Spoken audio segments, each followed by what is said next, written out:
I am happy to have this opportunity to meet you again and to hear you speak about your attitude for peace.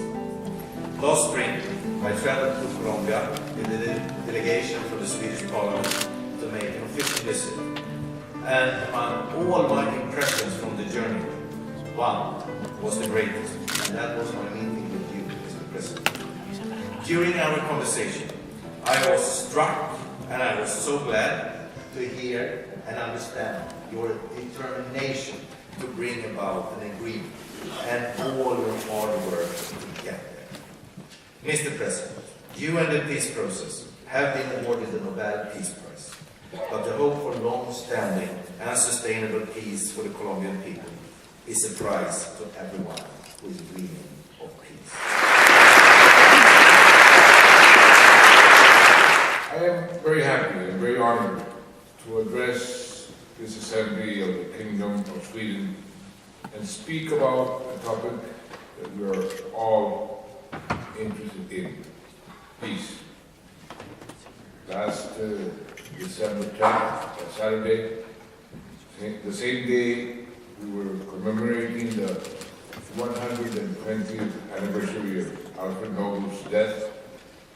I received on behalf of the Colombian people, but particularly on behalf of the victims of our internal armed conflict, the Nobel Peace Prize. And I could not fail to visit Sweden, Nobel's nation, to share with you this exceptional moment, not just for me, but for my country and for the world, who are all celebrating peace in Colombia. Alfred Nobel's legacy includes not only great inventions, but also the inspiration to work for the well-being of humanity and the various fields of human experience. For that reason, the Nobel Medal I now hold is not an award to exhibit in the cabinet of personal pride. It is a prize that implies an enormous responsibility, an award that greatly increases my commitment even much more to keep on working for peace in Colombia and for world peace. And it is a pleasure to be able to share it with Sweden, a nation so distant geographically, but so close to the affection and the interests of Colombia. A nation that has been a firm ally of our country in this search for peace. And I should say that our friendship with the Kingdom of Sweden is not recent. It dates back for centuries.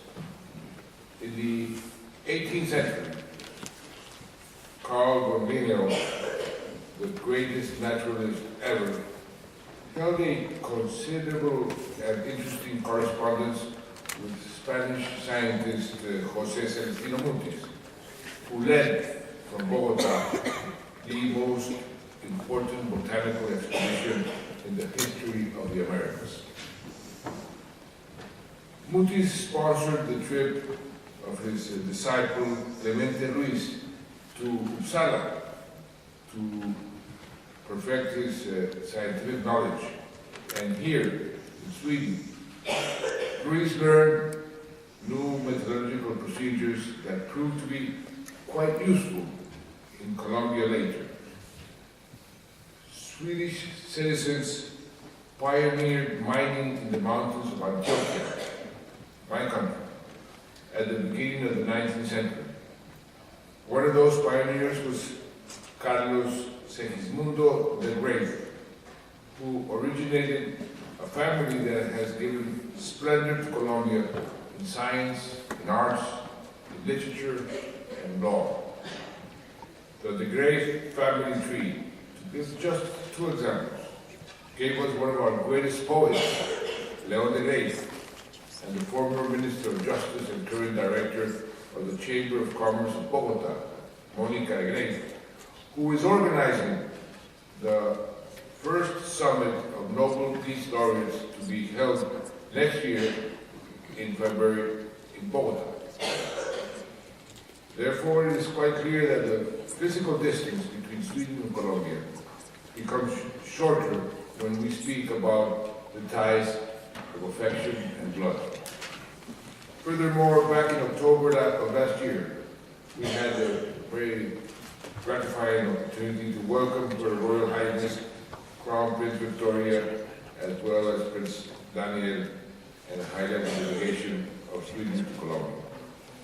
The visit of Her Royal Highness was a symbol of the great moment in the relations between our two nations, and it helped to increase our bilateral cooperation and to encourage Swedish investment in infrastructure, transportation, and other sectors of the Colombian economy, where you have so much to contribute. Today I want to convey my special thanks to the Swedish Parliament and to the Swedish people for their constant cooperation with our country. Sweden has supported us for decades in our work for peace, for human rights, and for the strengthening of democracy. And Colombia acknowledges and values your generous contribution. We are here today to speak about peace, and it is good to be able to do so finally, after reaching an agreement with the FARC guerrillas that means, in fact, nothing less than the end of an internal war that lasted more than 52 years in Colombia. 16 years ago, in the year 2000, when a previous peace process with the FARC was underway, which failed to conclude successfully, but whose experience taught us a great deal. A delegation of negotiators from the national government and the guerrillas came to Sweden to learn about the Swedish government and your development model, and they spent over a week here.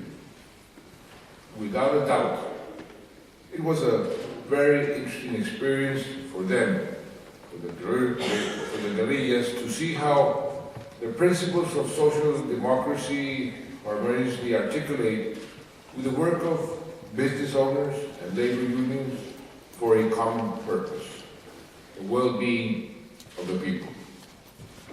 This visit helped the guerrillas members to understand that there is a civilized and peaceful way to strive for equity and progress in society.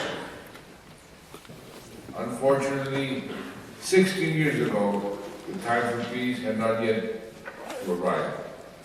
There was still a long way to go for this understanding to be reflected in reality. Today, distinguished members of the Swedish Parliament, I come before you to share with the people of Sweden the final agreement for the end of the conflict with the FARC. An agreement we achieved after 6 years of discreet, serious, and difficult negotiations, which may serve as a model today for a world where there are still many conflicts pending resolution. As I said 2 days ago in Oslo, the peace process in Colombia can provide us with several lessons. One lesson is the importance of learning from your own experience as well as from experiences of others. That is, from the previous attempts for peace in Colombia and from other peace processes in the world, such as those in Central America and South Africa and Northern Ireland, which we use as references.